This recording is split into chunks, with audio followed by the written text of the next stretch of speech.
प्रणाम सब कोई के। हम एक राम जन्म के सोहर गबै छी, सुनू सब गोटे। नीक लागत तो कमेंट जरूर करब।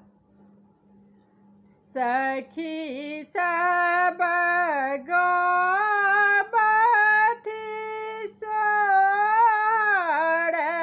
रतिया मनोहर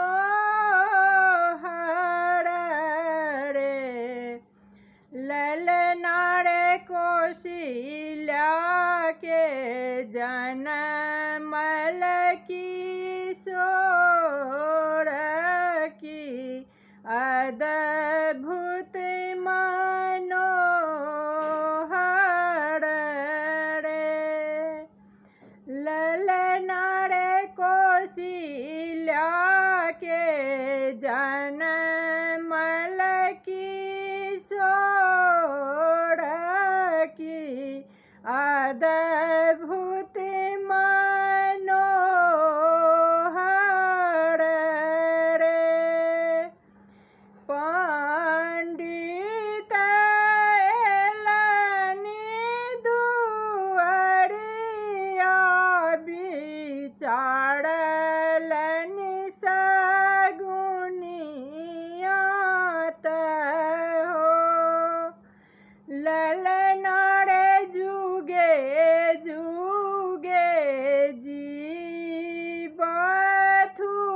राम लाला, आशीष देलनि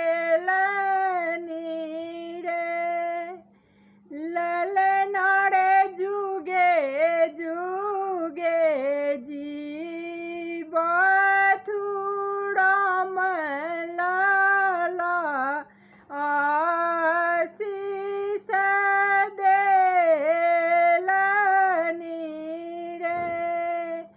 कोई लूटावे धेनु गैया, त कोई रुपैया त हो, ललना रे कोई लूटावे त मोहर रतिया मनोहर रे, ललना रे कोई लूटावे त मोहर रतिया मनोहर रे। दशरथ लूटावे धेनु गैया, त मैया रुपैया त हो, ललना रे गोतनी लूटावेला मोहर रतिया मनोहर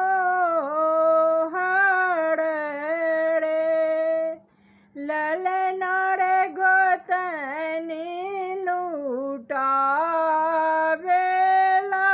मोहर रतिया मनोहर